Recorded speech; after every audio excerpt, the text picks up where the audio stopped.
Hello అండి, అందరికీ నమస్తే. వెల్కమ్ బ్యాక్ టు సత్యాంధ్ర అమ్మాయి. ఈరోజు మన ఛానల్లో పీతల పులుసును వంకాయ వేసి ఎలా ప్రిపేర్ చేసుకోవాలో చూద్దామండి.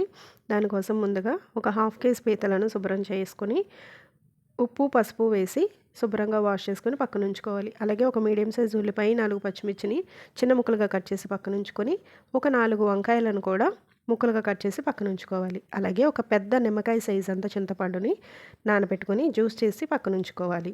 ఇప్పుడు స్టవ్ ఆన్ చేసి కడాయి పెట్టి ఆయిల్ వేసి ఆయిల్ హీట్ అయిన తర్వాత మనం ముందుగా కట్ చేసి పక్కన ఉంచుకున్న ఉల్లిపాయలు పచ్చిమిర్చి కూడా యాడ్ చేసి బాగా ఫ్రై చేసుకోవాలి.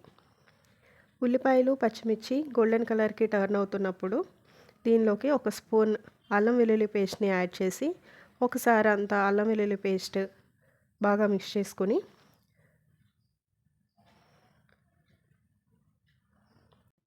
ఫ్రై చేసుకోవాలి. ఇప్పుడు ఇందులోనే ఒక స్పూన్ జీలకర్ర పొడి, పావు స్పూన్ గరం మసాలాను కూడా యాడ్ చేసుకొని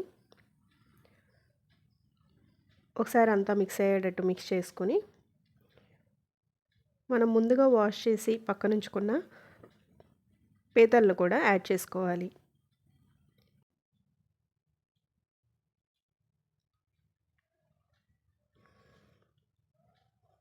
పీతలు యాడ్ చేశాక దీనిలోకి రుచికి సరిపడా కళ్ళుప్పు, హాఫ్ స్పూన్ పసుపును కూడా యాడ్ చేసి అంతా కలిసేటట్టు ఒకసారి మిక్స్ చేసుకోవాలి.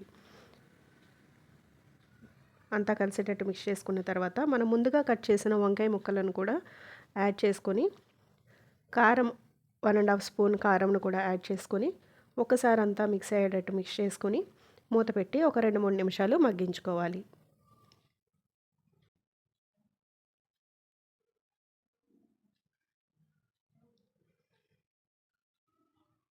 2-3 నిమిషాలు మగ్గించిన తర్వాత మూత ఓపెన్ చేసి ఒకసారి అంతా మిక్స్ చేసుకొని మనం ముందుగా రసం తీసి పక్కనుంచుకున్న చింతపండు రసంని కూడా యాడ్ చేసుకోవాలి. పీతలు ములిగేటట్టు చింతపండు రసం యాడ్ చేసుకోవాలండి.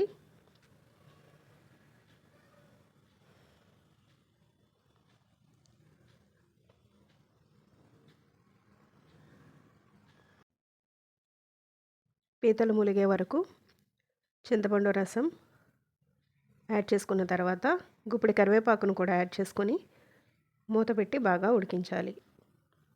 వీడియోలో చూపిస్తున్నట్టు ఇలా ఉడుకుతున్నప్పుడు గుప్పెడి కొత్తిమీరను కూడా యాడ్ చేసుకొని ఒకసారి అంతా మిక్స్ చేసుకొని ఈ స్టేజ్లోనే సాల్ట్ చెక్ చేసుకొని సరిపోకపోతే సాల్ట్ యాడ్ చేసుకోవాలండి. మీకు నచ్చితే కనుక చిన్న బెల్లం ముక్కను కూడా యాడ్ చేసుకోవచ్చు. పీతల్లోనే ఆల్రెడీ స్వీట్నెస్ ఉంటుంది కాబట్టి నేను యాడ్ చేయట్లేదు. మరో 5 నిమిషాలు కుక్ చేస్తే ఎంతో టేస్టీగా ఉండే పీతల పులుసు రెడీ అయిపోతుందండి. చూడండి, వీడియోలో చూపిస్తున్నట్టు పులుసు కన్సిస్టెన్సీ ఇలా ఉన్నప్పుడు స్టవ్ ఆపేసుకుంటే సరిపోతుంది. ఈ స్టేజ్లో మనం స్టవ్ ఆపినా కూడా పీతలు ఆ జ్యూస్ని అంతా పీల్ చేసుకుంటాయి. సో ఈ స్టేజ్లో కొంచెం కొత్తిమీరను యాడ్ చేసి స్టవ్ ఆపేసుకొని వేడి వేడి అన్నంలో సర్వ్ చేసేసుకోవడమేనండి. ఈ పీతల పులుసు చాలా చాలా టేస్టీగా ఉంటుంది.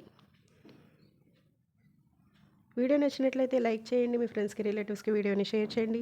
తప్పకుండా సత్యాంధ్ర అమ్మాయి ఛానల్ని సబ్స్క్రైబ్ చేసుకోండి. చూడండి, నేను ఎంత వాటరీగా దింపాను కానీ పీతలు జ్యూస్ అంతా పీల్ చేసుకున్నాయి. Thank you.